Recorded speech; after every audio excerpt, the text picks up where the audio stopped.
Welcome back, TL 781 community. I just wanted to continue our discussion of traffic safety as we move into the evaluation portion of our course later this semester. We started the traffic safety discussion, looking at the development of safety in traffic as a true emphasis area, some of the things that evolved in policy and practice, in the technology, etc. The last week or the last couple of weeks we spent looking at human factors. We understand that over 90% of the crash factor can be attributed to human decisions or human factors in those crashes, human reactions or actions in the crashes. When we talk about human factors, we know there's those different influences, the deliberate, talking about thinking through a process as far as there's a work zone. What are we going to do? Are we going to go our normal route? Are we going to go out of our way to avoid a delay or potential delay, etc.? Or those intuitive decisions that we make on an ongoing basis. Deliberate may or may not end up in the right choice, with the correct choice in the end, but it is a thought process you go through. That intuitive is just instinctual. It's what you're doing based on your previous experiences, context, etc. We also learned or had some examples of environmental factors that are a big influence in that human environment or that behavioral environment. Some of those can come from the physical cues of the infrastructure, etc. Others can come from cultural, political, social norming kind of cues that's coming from society or the surroundings around that individual.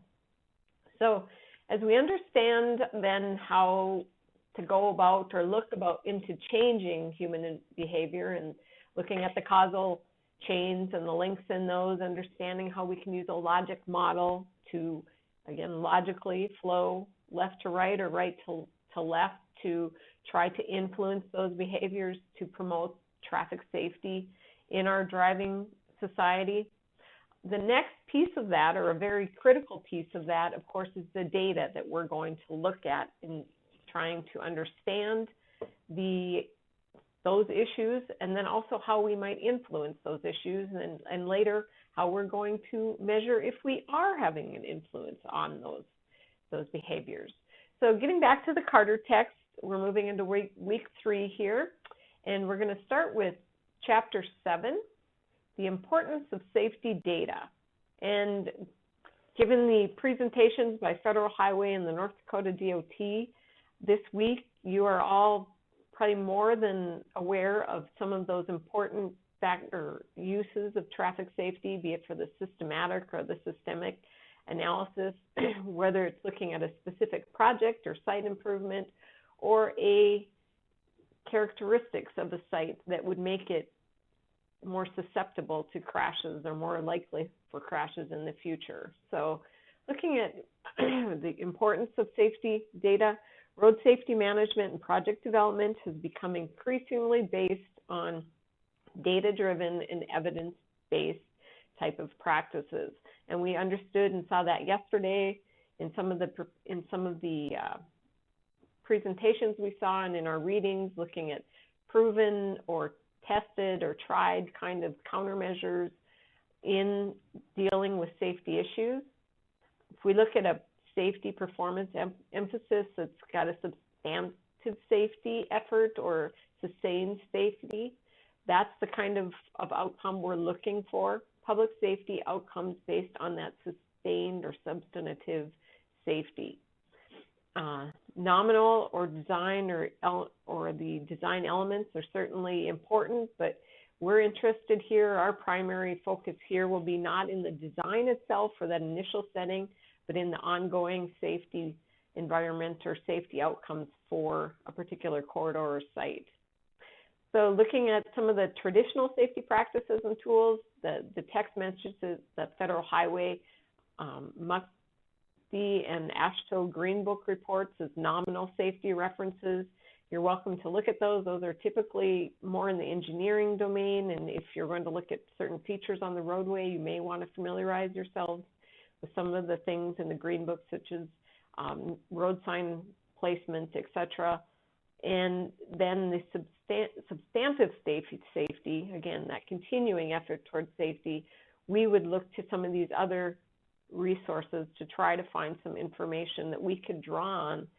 As Hillary said, or as some that we've had understand now and have understood, you don't necessarily have to have crash data.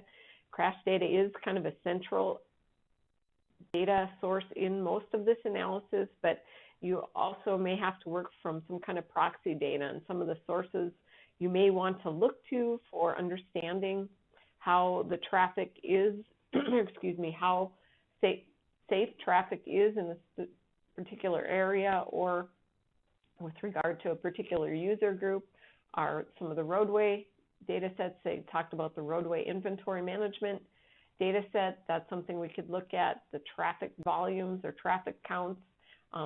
Something we could also look at there that I don't know if it's been mentioned are the traffic mixes, not only the volume or density of traffic, but the mix of traffic, meaning large truck and passenger vehicle. That can have certainly some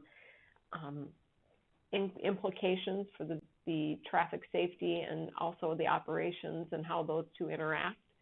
The crash can also be used with the driver and passenger data, trying to associate some of those crash outcomes or crash severity with the injuries or not injuries, the behaviors of those passengers and drivers. Vehicle information can also be used, some kind of injury control metrics, and then the citation and adjudication. One more that was mentioned yesterday that's been mentioned that we don't have in this graph is the maintenance records, and another is the EMS dispatch logs. Both of these do contain some information that would be relevant or useful in looking at traffic safety and crash events. Data is essential. It's used in prioritizing, in analysis. Reliable crash data plus scientifically defensible methods help you to come up with those quantifiable metrics.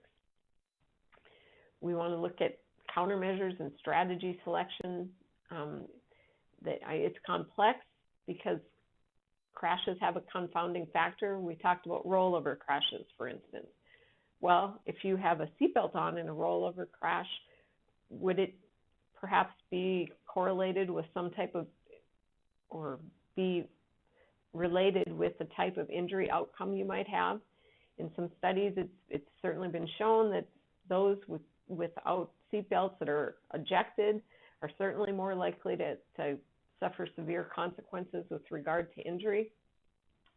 The graph on the right-hand side there from Carter shows when we start out with that low-quality data and low-quality analysis, which some rural and tribal areas, as we've talked about, really just don't have good data or don't have any data.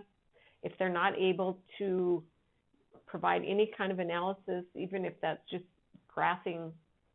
locating crashes on a map and trying to identify clusters, or pulling up crash reports or dispatch records to understand where the serious crashes were occurring, or if perhaps seatbelts or alcohol use was involved in those crashes.